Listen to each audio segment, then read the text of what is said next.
चलिए शुरू करते हैं। हेडिंग डालिए कोनिक सेक्शन।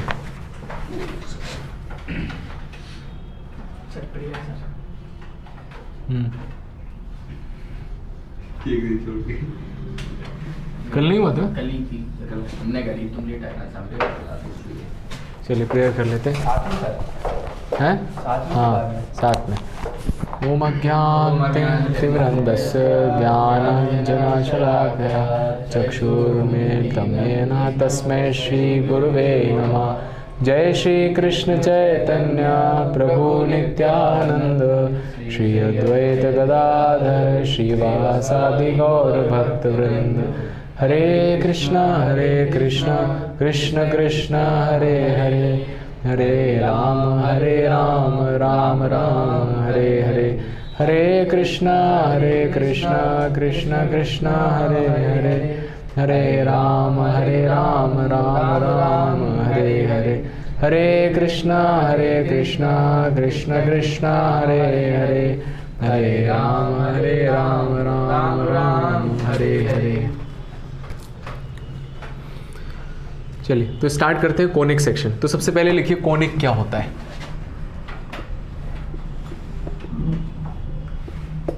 कोनिक तीन कोने वाला है? तीन कोने वाला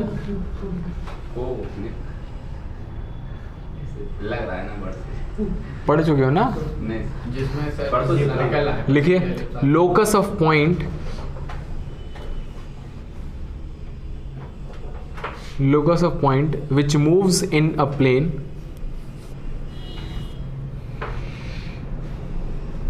जल्दी जल्दी लिखते जाइए ना। locus of point which moves in a plane so that the ratio of its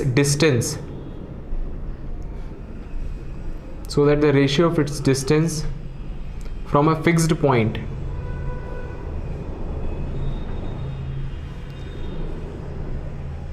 towards distance from a fixed line is constant. Towards distance from a fixed line is constant. ठीक है, देखिए तो एक फिक्स्ड पॉइंट है और एक fixed line है। ठीक है, एक फिक्स्ड पॉइंट है जिसके कोऑर्डिनेट मान लिए h, k है, और एक फिक्स्ड लाइन है जिसकी इक्वेशन मान ली Lx + my + n = 0 है। ठीक है, तो एक पॉइंट जो है, एक पॉइंट ऐसे मूव कर रहा है, एक पॉइंट ऐसे मूव कर रहा है कि इसकी डिस्टेंस इस पॉइंट से, रेशियो किस चीज का, इसकी डिस्टेंस इस पॉइंट से और इसकी डिस्टेंस इस लाइन से हमेशा फिक्स्ड है, फिक्स्ड है। ठीक है, तो अगर मान लीजिए पॉइंट A है, ठीक है, तो इसकी इस पॉइंट से डिस्टेंस क्या हो जाएगी, PA, और डिवाइडेड बाय इस पॉइंट की इस लाइन से क्या डिस्टेंस हो जाएगी, यहां पर परपेंडिकुलर डाल दिया। ठीक है, इसको m बोल दिया, तो AM। ये रेशियो अगर कांस्टेंट आए हमेशा तो इसको बोलेंगे कोनिक। ठीक है, इस तरह का पॉइंट। अब इसमें कई सारी चीजें होती हैं। जो ये फिक्स्ड पॉइंट होता है इसको क्या बोलते हैं, फोकस बोलते हैं। ठीक है, अब अलग अलग केसेस में होता है। ये लाइन जो होती है, जो फिक्स्ड लाइन है, इसको बोलते हैं, क्या बोलते हैं, पढ़ चुके हैं आप लोग, डायरेक्ट्रिक्स। हर कोनिक में होता है, हर कोनिक में होती है डायरेक्ट्रिक्स। तो और ये जो कांस्टेंट रेशियो आता है इसको क्या बोलते हैं, E, एसेंट्रिसिटी। कौन सी सिटी, एसेंट्रिसिटी। ठीक है, तो इसकी वैल्यू पर डिपेंड करता है। अगर E 1 से बड़ा हुआ तो उसका कोनिक अलग तरह से बनेगा।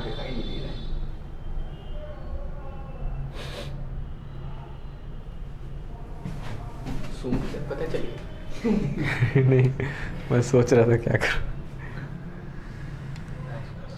बस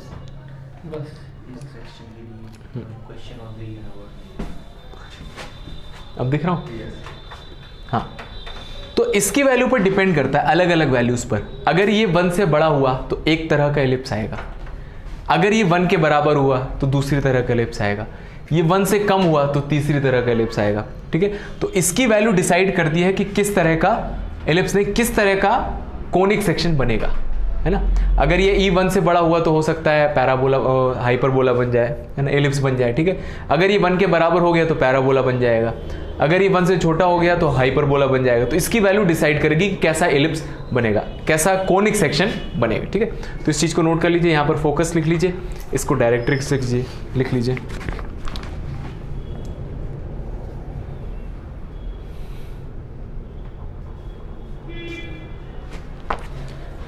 एक लाइन होती है जो फोकस से पास करती है और इस लाइन के परपेंडिकुलर होती है, इसको बोलते हैं axis of the ellipse, axis of the conic. Ellipse में क्या जा रहा है बार बार, axis of the conic.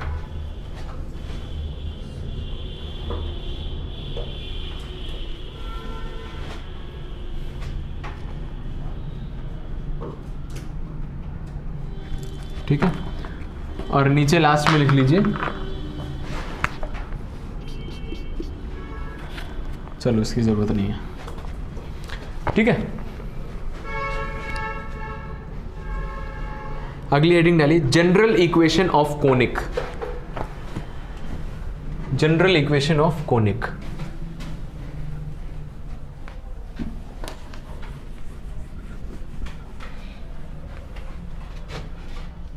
General equation, तो जनरल इक्वेशन कैसी होती है, जनरल इक्वेशन ऑफ कोनिक निकालने के लिए। तो अभी हमने देखा कि ये फिक्स्ड पॉइंट है, P था जो फिक्स्ड लाइन है, Lx plus M Y plus N is equals to 0, ये पॉइंट A था। तो इसका लोकस निकालना है तो इसको h कॉमा k मानते हैं। ये पॉइंट मान लीजिए अल्फा कॉमा बीटा है और ये परपेंडिकुलर लेंथ है AB, ठीक है। तो पॉइंट से डिस्टेंस डिवाइडेड बाय लाइन से डिस्टेंस, ये फिक्स्ड है, ठीक है। तो यहाँ से आ जाता है AP is equals to EAB। तो क्या हम AP निकाल सकते हैं? निकाल सकते हैं, दोनों तरफ स्क्वायर कर दिया। AP का स्क्वायर कितना हो जाएगा, H माइनस एल्फा का square and K minus beta का square is equals to E square. AB निकाल सकते हैं क्या? क्या बताऊं, वो पता है कोऑर्डिनेट। H कॉमा K से इस पर परपेंडिकुलर की लेंथ कितनी होगी, LH, इसमें रख देते हैं point, MK plus N upon root of L square plus M square और इसका होल स्क्वायर। इसी को क्रॉस मल्टीप्लाई करते हैं तो यहाँ पर दिख रहा है कि कोनिक सेक्शन निकाल रहे हैं, H कॉमा K की लोकस निकाल रहे हैं। तो लास्ट में H कॉमा K को क्या रखेंगे, X कॉमा Y रखते हैं, ठीक है। तो H कॉमा K में एक इक्वेशन आएगी, यहाँ पर LMN कांस्टेंट है, अल्फा बीटा कांस्टेंट है, क्योंकि फिक्स्ड लाइन है, फिक्स्ड पॉइंट है। तो यहाँ से इक्वेशन जो दिख रही है उसकी डिग्री कितनी होगी, 2 डिग्री होगी। तो 2 डिग्री की इक्वेशन आती है, ठीक है। तो जनरल इक्वेशन क्या हो जाती है, के बारे में नहीं पढ़ा था, ax square plus 2hxy plus by square plus 2gx plus 2fy plus c is equal to 0। तो यही वाली इक्वेशन एक सर्टेन कंडीशन के अंडर कोनिक रिप्रेजेंट करती है, ठीक है। और ये कोनिक जो है आपके 4 तरह के हैं जो हम पढ़ेंगे एक एक करके। सबसे पहले है एलिप्स, ठीक है, फिर उसके बाद है पैराबोला और फिर हाइपरबोला, 3 ही है, एलिप्स, पैराबोला, हाइपरबोला। एक सर्कल पढ़ चुके हैं, सर्कल एग्जैक्टली मुझसे रिलेटेड नहीं है। लिखिए इसको, सर सीधे जनरल इक्वेशन लिखना भूल गए। हाँ सीधे जनरल इक्वेशन लिख लो।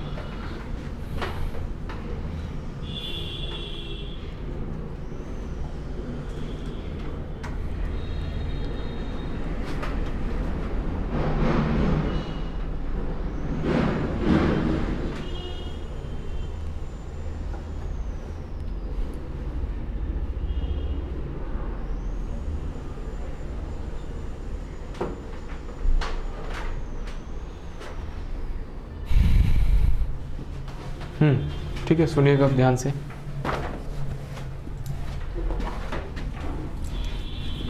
तो जनरल इक्वेशन कोनिक सेक्शन की हो गई ax square plus 2hxy plus by square 2gx 2fy is equal to 0, ठीक है। अब इसमें 2 केसेस हैं। फर्स्ट केस, तो क्या हो सकता है कि जो पॉइंट है फोकस है ना, और ये लाइन है, दो बातें हो सकती हैं, या तो ये पॉइंट लाइन पर होगा या तो नहीं होगा, है ना, ये पॉइंट लाइन पर होगा या तो नहीं होगा।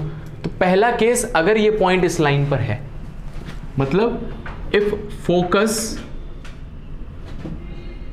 लाइज ऑन, हाँ डायरेक्ट्रिक्स लिख दीजिए, लाइन लिख दीजिए, तो क्या होगा, क्या सिचुएशन आएगी उस केस में। तो देखो देखो क्या होगा, जैसे ये डायरेक्ट्रिक्स है, ठीक है, और ये फोकस है, तो तीन बातें हो सकती हैं। पहली बात ये पॉइंट है, मूव कर रहा है, पॉइंट जो मूव कर रहा था, ठीक है, तो अभी फोकस कहाँ पर आ गया, वहीं चला गया लाइन पर, और इस लाइन की इक्वेशन दी हुई है ax + by + c = 0। तो इसकी इस पॉइंट से डिस्टेंस और इसकी इस लाइन से डिस्टेंस, तो क्या है, क्या लिखा था हमने, पॉइंट से डिस्टेंस अपॉन लाइन से डिस्टेंस, यही तो E होता है, ठीक है। फर्स्ट केस बनता है कि अगर E 1 से बड़ा है तो क्या होगा, देखो AF/AM ग्रेटर देन 1 आएगा, तो AF बड़ा होगा AM से, तो दिख ही रहा है यहाँ पे, ठीक है। तो उस केस में क्या बनेगा, राइट एंगल, क्या बनेगा अगर ये 1 से बड़ा है, देखो, तो इस पॉइंट को इस तरह से मूव करना है कि हमेशा AF जो है वो AM से बड़ा है, तो AF/AM = E होगा, और AF/AM देखो, अगर ये एंगल थीटा है तो क्या होगा, AF/AM जो कि कितना होगा उस ट्राइंगल में, देखो थीटा, अगर ये एंगल बोल रहा हूं मैं, तो हाइपोटेनस अपॉन बेस क्या होता है, कॉसेक थीटा होता है, बेस अपॉन नहीं, hypotenuse upon base, base upon hypotenuse cos का होता है, हाँ ठीक है। अगर मैं इस एंगल को थीटा मान लूं तो क्या हो जाएगा, हाइपोटेनस अपॉन परपेंडिकुलर आ गया, हाइपोटेनस और इसके सामने वाला परपेंडिकुलर, तो ये कॉसेक थीटा के बराबर आ गया। तो ये तो हमेशा फिक्स होगा और ये E के बराबर है, तो कॉसेक थीटा हमेशा फिक्स आएगा, ठीक है। कॉसेक थीटा अगर फिक्स आएगा तो क्या होगा, थीटा फिक्स होगा, तो एंगल यही रहना है। तो पॉइंट को ऐसे मूव करना है कि एंगल इतना ही आए, स्ट्रेट लाइन। तो बताओ पॉइंट कैसे जाए, देखो यहां पर आ गया तब एंगल सेम रहेगा। क्या पॉइंट ऐसे जा सकता है, अगर ऐसे चला गया मान लो, एंगल कम हो जाता, तो एंगल कम हो गया ना, तो ऐसे मूव नहीं कर सकता, तो पॉइंट ऐसे मूव कर सकता है बस। इसके हर एक पॉइंट पर ये वाला एंगल हमेशा थीटा रहेगा, और इसी तरह से पॉइंट यहां पर भी जा सकता है, देखो उस केस में भी एंगल थीटा सेम रहेगा क्योंकि ऑल्टरनेट एंगल्स, ठीक है। और पॉइंट यहां पर भी हो सकता है, देखो अगर ये थीटा है तो ये भी थीटा हो सकता है यहां पर, है ना, वो वर्टिकल अपोजिट नहीं होगा, वर्टिकली अपोजिट नहीं है, लेकिन मान लो 45 डिग्री है तो यहां पर भी 45 डिग्री हो सकता है ना एंगल। यहां पर भी आपका देखो, अगर ये पॉइंट यहां पर होता है AF और AM, तो ये भी तो सेम रेशियो दे रहा है, कॉसेक थीटा, यहां पर भी 45 डिग्री हो सकता है। तो देखो ये जो लाइंस हैं, यहां पर कहीं पर भी हो पॉइंट, कहीं पर भी हो पॉइंट, इस कंडीशन को सेटिस्फाई करेगा।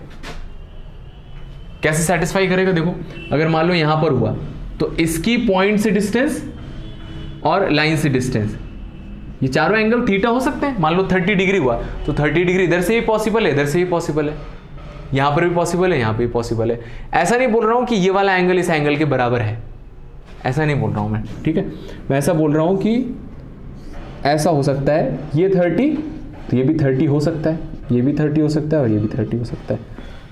तो इन चारों ट्रायंगल में अगर हाइपोटेनस में कोई पॉइंट मूव करता है तो उसके लिए हमेशा इससे इसका डिस्टेंस, इससे इसका डिस्टेंस हमेशा सेम आएगा। क्यों आएगा, क्योंकि हमेशा देखो यहां से अगर आप निकालोगे तो AF/AM कितना आएगा, कॉसेक 30 आएगा, इसके हर एक पॉइंट पर कॉसेक 30 आएगा, कॉसेक 30 मतलब 2 हमेशा आएगा। यहां पर आप ले लोगे तब भी कितना आएगा, 2, यहां पर ले लेंगे तब भी रेशियो कितना आएगा, 2 आएगा, यहां पर भी ले लेंगे तब भी 2 आएगा, यहां पर भी ले लेंगे तब भी 2 आएगा, हमेशा 2 आएगा। ठीक है, तो इस केस में जब ये फिक्स हो जाता है तो ये क्या रिप्रेजेंट करता है, क्या है ये, पेयर ऑफ स्ट्रेट लाइन।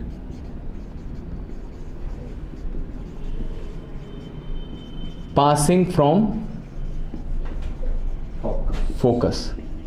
ठीक है, इंफॉर्मेशनल था, इस पर ज्यादा क्वेश्चन नहीं आता है। ठीक है, तो देखो पहले तो आपको ये कंडीशन हो गया कि अगर E ग्रेटर देन 1 है तो AF अपॉन AM कितना कॉसिक थीटा के बराबर आ जाएगा। सेकेंड केस सोचो, अगर E 1 के बराबर हो गया तब क्या होगा, AF is equals to AM। इसका मतलब क्या है,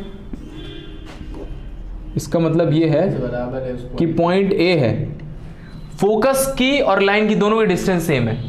मतलब क्या है, फोकस तो लाइन पर है ना, तो पॉइंट कैसे मूव कर सकता है, सिर्फ ऐसे ही मूव कर सकता है। देखो यही F है और यही M है ना, तो ये क्या हो जाएगा, line perpendicular line from focus. तो इसका लोकस क्या हो जाएगा कि फोकस से जाने वाली परपेंडिकुलर लाइन। ठीक है, और थर्ड केस अगर E लेस देन 1 हो गया, मतलब क्या है, AF upon AM less than 1, तो AF लेस देन AM, क्या ऐसा पॉसिबल हो सकता है कि फोकस यहां पर है, ठीक है, फोकस यहां पर है, अब बताओ, और पॉइंट कहां रखें, और मान लो लाइन तो है कहीं, कहां पर पॉइंट रखें कि उससे फोकस की डिस्टेंस कम आए और लाइन की डिस्टेंस ज्यादा है, ऐसा पॉसिबल ही नहीं है। आप कहीं पे यहां पर रखोगे तो फोकस की डिस्टेंस, लाइन तो हमेशा परपेंडिकुलर ही जाती है ना, अगर लाइन से डिस्टेंस ऐसा तो निकाल ही नहीं सकते कि लाइन से डिस्टेंस ऐसे निकाल ली, तब तो ऐसा होना पड़ेगा, है ना, लाइन से डिस्टेंस यहां पर और फोकस से डिस्टेंस यहां पर, और ऐसा पॉसिबल नहीं है क्योंकि लाइन से डिस्टेंस हम ऐसे नहीं निकालते, परपेंडिकुलर ही जाती है, तो ऐसा पॉसिबल नहीं है, तो यहां पर कुछ भी नहीं बनेगा। ठीक है, तो पहला केस था, इसको चाहो तो नहीं लिखो, कोई दिक्कत नहीं है, इंफॉर्मेशन के लिए कि अगर फोकस आपका डायरेक्ट्रिक्स पर आ जाए, है ना, तो कोई भी कोनिक नहीं बनता है। ठीक है, अलग अलग केसेस में बनता है, अगर E1 से बड़ा हो तो पेयर ऑफ स्ट्रेट लाइन बनेगा, E1 के बराबर हो जाए तो परपेंडिकुलर लाइन बनेगा, और 1 से कम हो जाएगा तो क्या बनेगा, कुछ भी नहीं बनेगा। ठीक है, अब सेकेंड केस देखते हैं। सेकेंड केस क्या है, if focus doesn't lies on directrix, तब क्या होगा, देखिए।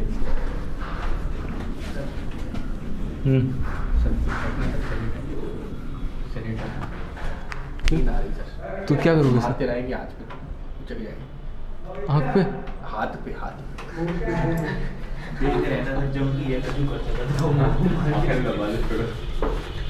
हाँ लिखिए, तो focus does not lies on the directrix, तो उसके लिए क्या होता है, सर जी वाला लिखना है किस सेकंड ना, हाँ ये लिखिए, अब से किस बात है, तो इसमें देखिए क्या क्या होता है केस सेकंड में, इसमें कुछ पार्ट्स हैं। अगर एसेंट्रिसिटी 1 हो जाए तो ये रिप्रेजेंट करता है पैराबोला। ठीक है, पैराबोला,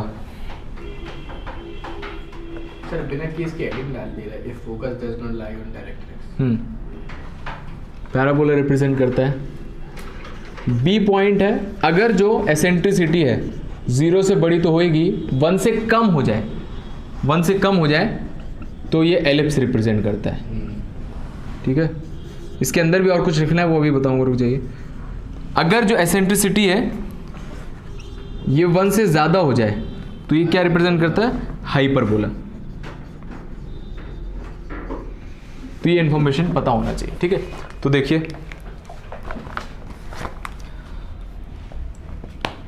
सर पैराबोला पे एसेंट्रिसिटी का मतलब क्या होता है, एसेंट्रिसिटी का सर मतलब ही नहीं समझ में आता।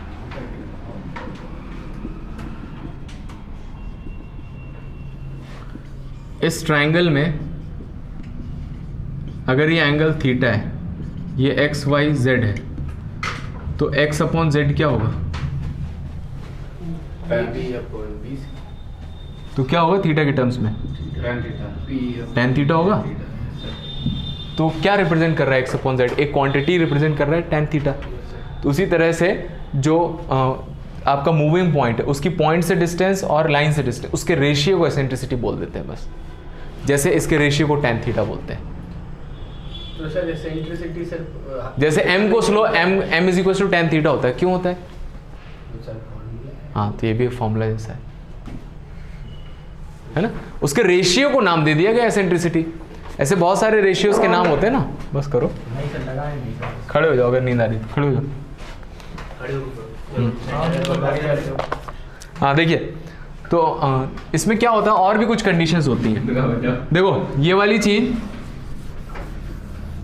अगर डेल्टा 0 हो गया तो ये लाइन, ये क्या बन जाएगी? पेयर ऑफ स्ट्रेट लाइन, ठीक है। और अगर डेल्टा 0 नहीं हुआ कोनिक, तो ये कोनिक बनेगा, ठीक है। तो इसके केस में कोनिक बनने के लिए अब कौन सा क्या क्या कोनिक बनेगा? तो अगर E 1 के बराबर आया, ठीक है, तो पैराबोला, ठीक है। एसेंट्रिसिटी 1 के बराबर आया, या फिर दो चीजें और, कि डेल्टा 0 के ना बराबर हो और h² बराबर AB आ जाए। तो हम इससे तो एसेंट्रिसिटी निकाल नहीं सकते हैं। समझ में आ नहीं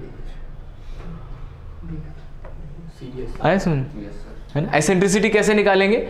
अगर हमें पॉइंट पता है, फिक्स्ड पॉइंट पता है और फिक्स्ड लाइन पता है, तो वहां से हम रेशियो में निकाल सकते हैं। तो इस इक्वेशन को देख के तो हम एसेंट्रिसिटी अभी नहीं निकाल पाएंगे, ठीक है। तो हमें ABGHF इसके टर्म्स में बताना है कि इनमें क्या कंडीशन हो कि ये पैराबोला बन जाए। तो उसकी कंडीशन ये होती है। तो सबसे पहले तो ये 0 नहीं होना चाहिए, तो पहले तो स्ट्रेट लाइन नहीं हुआ, पेयर ऑफ स्ट्रेट लाइन, ठीक है। और उसके बाद अगर h² बराबर AB आ गया तो ये पैराबोला बनेगा, ठीक है। दूसरी कंडीशन इसके लिए delta not is equal to 0। तो इसको देख के आप बता सकते हो कि अगर h² लेस देन AB आ गया तो ये एलिप्स बनेगा। और यहां पर अगर delta not is equal to 0 के साथ लिख दें, अगर h² ग्रेटर देन AB आ गया तो ये क्या बन जाएगा? हाइपरबोला। तो ये 3 कंडीशंस आपको याद रखनी है। क्या क्या कंडीशंस है देखो। तो सबसे पहले डेल्टा 0 नहीं होना चाहिए कोनिक में, ठीक है। यहां से अगर h² बराबर h² ग्रेटर देन AB आ गया, ये हो सकता है h² बराबर AB आ गया और h² लेस देन AB आ गया, ठीक है। तो h² अगर बराबर AB आ गया तो ये पैराबोला है। अगर h² ग्रेटर देन AB आ गया, क्या हुआ? h² ग्रेटर देन AB आ गया तो ये क्या बन जाएगा? हाइपरबोला। और अगर लेस देन AB आ गया तो एलिप्स बन जाएगा। तो इसको ऐसे याद रखना है। तो इस इक्वेशन को देख के अब आप आइडेंटिफाई कर पाओगे कि कौन सा कर्व ये बनेगा। फिर उसके बाद आगे कहानी बढ़ेगी। अगर ये पैराबोला है तो इसमें आप वो निकालो, a की वैल्यू निकालो, कितने तरह के पैराबोला होते हैं, y² = 4x, वो सारी चीजें हम इसमें पढ़ेंगे। अगर ये एलिप्स है तो x - x² upon a² plus y² upon b² = 1 ऐसा बनेगा। अगर हाइपरबोला है तो बीच में माइनस आ जाएगा और उसमें ट्रांसफर्स एक्सिस, कॉन्जुगेट एक्सिस, वो सारी चीजें हम कैलकुलेट करेंगे। इस चीज को लिख लीजिए, लिखो। एलिप्स एक ही प्रकार की होती है? 2 होते हैं ना, हॉरिजॉन्टल और वर्टिकल। नोट करिए।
हो गया, क्वेश्चन लिखिए। Identify the conic,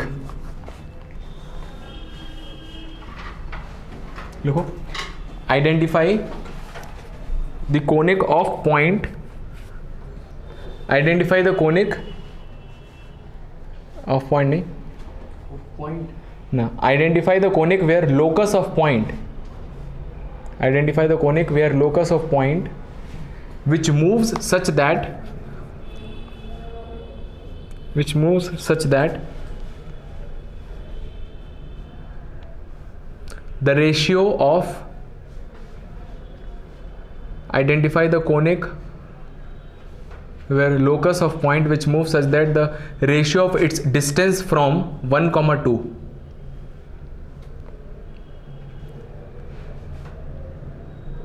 to its perpendicular distance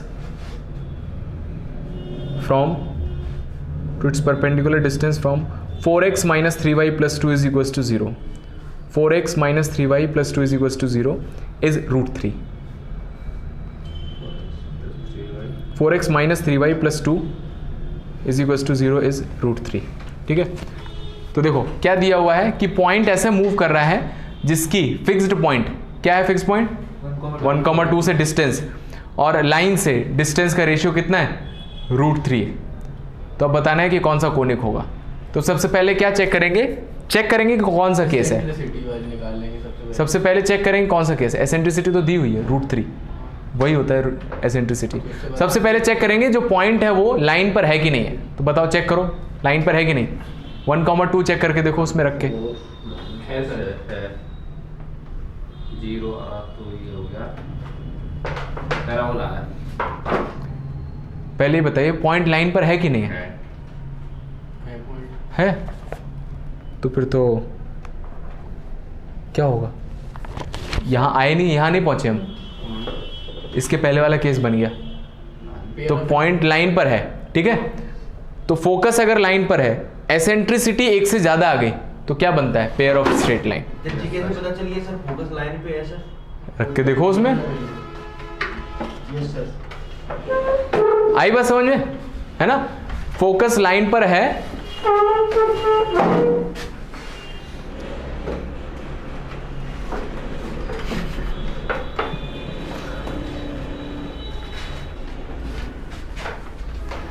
आया समझ में। फोकस लाइन पर है और एसेंट्रिसिटी रूट 3 है, मतलब वो 1 से ज्यादा है। 1 से ज्यादा है तो पेयर ऑफ स्ट्रेट लाइन बन जाएगा पहले वाले केस के अकॉर्डिंग। अगर 1 से ज्यादा है तो हाइपरबोला भी तो बनता है। अरे नहीं भाई, लेकिन वो अच्छा उस पे लाइन पे आनी हाँ तो बनता। हाँ, जब लाइन पर नहीं है तब इन केसेस को लगाएंगे, जब लाइन पर है तब बोले सिटी का कोई मतलब ही नहीं, हमेशा पेयर ऑफ स्ट्रेट लाइन ही बनेगा अगर लाइन पे है तो। अगर लाइन पर है, एसेंट्रिसिटी 1 से बड़ी है तो pair of straight line, eccentricity 1 के बराबर है तो perpendicular line passing from focus, eccentricity 1 से कम है तो कुछ भी नहीं बनेगा। इसके पहले वाले 3 केसेस जो लिखवाए थे, हाँ, तो उसमें चाहो तो लिख लो, ऊपर लिख लो, ऐसे शॉर्ट में लिख लो, है ना। केस 1 केस 2 नोट करके लिख लो, नोट ऊपर केस 1 करके लिख लो कि if focus is on line, if focus is on line, उसमें 3 केस बनाओ। E ग्रेटर देन 1, 1 तो POSL, pair of straight line. E is equals to 1, perpendicular line passing from focus, और E लेस देन 1 उसमें कद्दू बनेगा। E less than 1 कद्दू। अगला question लिखो। Check whether the equation is of ellipse, parabola or hyperbola.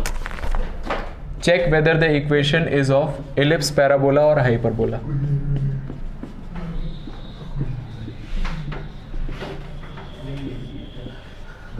देखिए question, ये question है, आपको बताना है कि ये एलिप्स है, पैराबोला है, हाइपरबोला है, ठीक है। तो इसको ध्यान से देखो। ये कुछ डिस्टेंस फॉर्मूला जैसा लिखा हुआ है, दोनों तरफ रूट लगा दिया। और सर 5 से सर ई की वैल्यू अगर 1 होगी तो कुछ जैसा लग रहा है परपेंडिकुलर लाइन वाला। रुक जाओ देखते हैं, ई की वैल्यू निकालेंगे हम। ये दिख रहा है डिस्टेंस, यस सर। कौन से पॉइंट का किससे डिस्टेंस है? 2,5 x, y का 2,5 2,5 से डिस्टेंस है। ये क्या लिखा हुआ है? कैसा? क्या? ये डिस्टेंस है। हाँ, ये यही तो लिखा हुआ है ना, यस सर। ऐसे बनेगा। ये क्या लिखा हुआ है? सर वो एल ये लाइन है यस सर। और ये परपेंडिकुलर डिस्टेंस 5 थी। ये परपेंडिकुलर डिस्टेंस, तो ये वही लिखा हुआ है परपेंडिकुलर डिस्टेंस, जो उससे निकाली सर, है ना? L² + M² से अंडर रूट में x, y की इस लाइन से, कौन सी लाइन है? 4x + -3y + 8 = 0। तो पॉइंट यही था, इसीलिए यही दिख रहा है ना? तो इससे डिस्टेंस ये निकली हुई है। तो ये क्या है? P बोल दिया, इसको A बोल दिया, इसको B और इसको C बोल दिया। तो ये क्या लिखा हुआ है? AB लिखा हुआ है और ये क्या लिखा हुआ है? BC लिखा हुआ है। तो AB/BC की वैल्यू कितनी आ गई? 1 आ गई। तो पॉइंट से डिस्टेंस और लाइन से डिस्टेंस का रेशियो कितना आ रहा है? 1 आ रहा है। और जब एसेंट्रिसिटी 1 आ रही है तो ये क्या रिप्रेजेंट करेगा? पैराबोला। एसेंट्रिसिटी अगर 1 आ रही है तो पैराबोला रिप्रेजेंट करेगा। बनाया सर आपने, परपेंडिकुलर लाइन है, रिप्रेजेंट पैराबोला हो गया। हाँ, तो पूछा है कि एलिप्स बनेगा कि पैराबोला बनेगा कि हाइपरबोला बनेगा, तो इन तीनों में से बनेगा ना? नहीं क्या क्वेश्चन आया, क्या समझ में? आ गया सर, आ गया। हाँ। सर आ तो गया, हाँ। लेकिन सर ये बन तो वैसा रहा ना परपेंडिकुलर लाइन जैसा। नहीं बन रहा है क्या, वो भूल जाओ। ऐसे नहीं बनेगा यार, देखो ये कैसा बनेगा, ऐसा बनेगा। ये वाला पॉइंट आ गया, इसका इससे डिस्टेंस ये 1 आ रहा है, और आगे वाला पॉइंट आएगा, इसका भी इससे डिस्टेंस और इससे डिस्टेंस का रेशियो 1 आएगा। फिर और पॉइंट निकालेंगे, ऐसे ऐसे बहुत सारे पॉइंट आएंगे जिसका इनसे डिस्टेंस का रेशियो। अब इन सारे पॉइंट्स को आप कनेक्ट करेंगे तो ये कोनिक क्या बनेगा? पैराबोला बनेगा। मतलब पैराबोला के हर एक पॉइंट के लिए, कहीं पर भी पॉइंट ले लो, आप इससे डिस्टेंस और इससे डिस्टेंस का रेशियो निकालोगे तो ये हमेशा 1 आएगा। तो इस तरह से जब ये पॉइंट मूव करता है, इसको बोलते हैं पैराबोला। तो सर क्वेश्चन बोल दो सर। हाँ, क्वेश्चन बोलते हैं आपको, चेक करना था एक चीज़। ध्यान से सुनिएगा, ठीक है?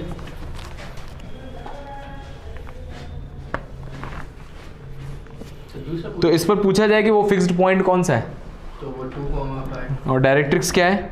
4x - 2y + 8 लिखो, x - 2 का होल स्क्वायर प्लस y - 5 का होल स्क्वायर प्लस y - 5 का होल स्क्वायर नया क्वेश्चन है sir. Is equals to 2 times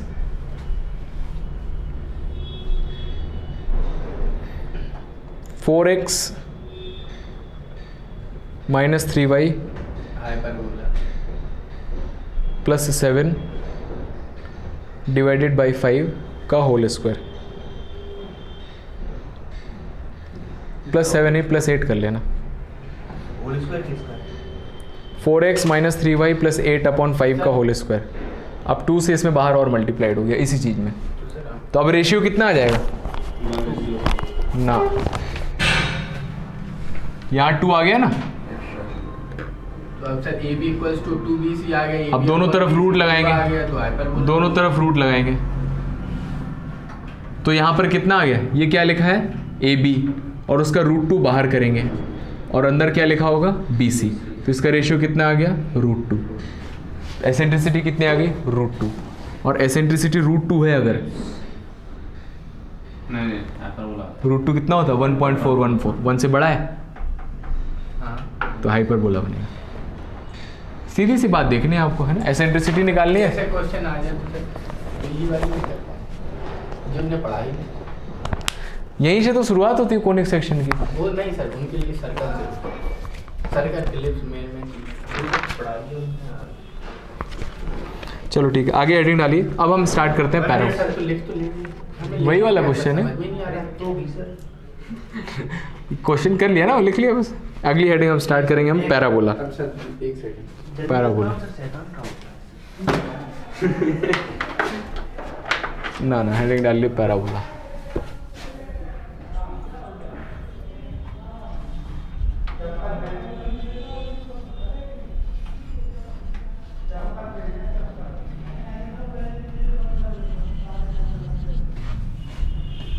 parabola, इसके बारे में हम कल बोलेंगे।